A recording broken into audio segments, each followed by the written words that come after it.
నమస్తే. ఈరోజు పొద్దున ఒక విషాద వార్త. పావలా శ్యామల్ గారు మనల్ని విడిచి వెళ్ళిపోయారు. 25 ప్రస్థానం, ప్రవాసంలో మన సంస్కృతి సామ్రాజ్యం, మన సిలికానాంధ్ర ఇప్పుడు అమెరికా గడ్డ దద్దరిల్లేలా, తెలుగు రక్తం ఉరకలెత్తేలా చరిత్ర పుటల్లో నిలిచిపోయే రజతోత్సవ మహా సంగ్రామ సంబరం, విశ్వవ్యాప్త తెలుగు దిగ్గజాల అక్షర కవాతు, అద్భుత కళా వైభవం. రండి, మన అస్తిత్వాన్ని విశ్వఖ్యాతిని చాటి చెబుదాం. ఆగస్టు 1న అమెరికా కాలిఫోర్నియా ఓక్లాండ్ ఎరీనాలో సిలికానాంధ్ర రజతోత్సవ వేడుకలో పాల్గొందాం. నిన్న రాత్రి నాకు తెలిసిన, ఎప్పటి నుంచో నేను మానిటరింగ్లో ఉన్నాను, ఆవిడ వృద్ధాశ్రమంలో ఎక్కడెక్కడ ఎలా ఉన్నారు ఏంటని ప్రతిసారి మేము మానిటర్ చేస్తూనే ఉన్నాము ఫస్ట్ నుంచి కూడా. అలాగే శంకర్ అనే వృద్ధాశ్రమం వనస్థలిపురంలో ఉంటుంది. ఆ అబ్బాయి నేను కలిసి కోఆర్డినేట్ చేసుకుంటూ ప్రతిసారి వాళ్ళకి ఏదో సపోర్ట్ చేస్తూ ఉన్నాం. ఇప్పుడు నిన్న రాత్రి ఆయనకి ఫోన్ చేశారు వాళ్ళ అమ్మాయి వాళ్ళు, ఇలా బాగాలేదని. వెంటనే ఉస్మానియా జాయిన్ చేశారు. అనుకొని, అంటే చాలా రోజులుగా ఆవిడ అనారోగ్యంగా ఉన్నారు, అందరికీ తెలిసిన విషయమే. అందువల్ల ఆవిడకి గుండెపోటుతో నిన్న రాత్రి కాలం చేశారు. ఇక వాళ్ళ కూతురు కూడా ఉస్మానియాలోనే ఉన్నారు.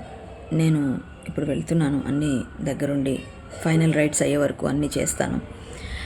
దానికి మా అసోసియేషన్ టోటల్ బాధ్యత వహిస్తుందండి. మూవీ ఆర్టిస్ట్ అసోసియేషన్ ప్రతి పైసా కూడా మేమే ఖర్చు పెట్టి ఆవిడ ఫైనల్ రైట్స్ని మేము పెడతాము.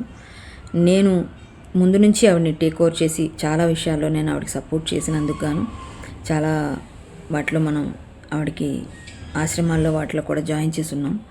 అందువల్ల నాకు అప్పచెప్పారు. అందులోనూ నేను నాకు తెలియంగానే మేము ఫైనల్ రైట్స్ చేద్దాం అనుకోగానే మా అసోసియేషన్ నుంచి, మా గ్రూప్లోంచి మీరు దగ్గరుండి చేయించండి, బట్ మీరెవరు రూపాయి తీయొద్దు అని చెప్పారు. మేమందరం ఫైనల్ రైట్స్ చేయడానికి సిద్ధంగా ఉన్నాం ఆమెకి. ఇప్పుడు నేను వెళ్తున్నాను ఉస్మానియా నుంచి. రేపు పొద్దున వనస్థలిపురం శంకర్ వాళ్ళ వృద్ధాశ్రమం ఉంది, లొకేషన్ నేను పెడతాను, అన్నీ అందరికీ తెలియచేస్తాను. శంకర్ వాళ్ళ వృద్ధాశ్రమంలో రేపు పొద్దున అమ్మ కార్యక్రమాలన్నీ కూడా అక్కడి నుంచే చేసి మనం ఆ చుట్టుపక్కల ఉన్న శ్మశాన వాటికలోనే అంత్యక్రియలు జరిపిస్తాం. ఎవరైనా చూడాలనుకున్న వాళ్ళు, ఎవరైనా ఆవిడ్ని కడసారి చూపి చూడాలనుకున్న వాళ్ళు ఖచ్చితంగా రేపు వనస్థలిపురం వృద్ధాశ్రమానికి చేరుకోండి. ఇంకా వివరాలతో మళ్ళీ ఒక వీడియో తర్వాత మళ్ళీ నేను ఒక వీడియో క్లియర్గా ఇస్తాను. ఇక్కడ రేపు పొద్దున అయితే కార్యక్రమం, ఈరోజు మంగళవారం చేయకూడదు కాబట్టి రేపు పొద్దున మనం ఆమె ఫైనల్ రైట్స్ని మనం నిర్వహించుకుంటున్నాం. ఎవరైనా చూడాలనుకున్న వాళ్ళు నన్ను కాంటాక్ట్ చేయండి. ఎవరైనా ఏదైనా సమాచారం కావాలని నన్ను కాంటాక్ట్ చేయండి. నమస్తే. ఓం శాంతి. ఆవిడ ఆత్మకు సద్గతి కలగాలని, శాంతి చేకూరాలని కోరుకుంటున్నాను.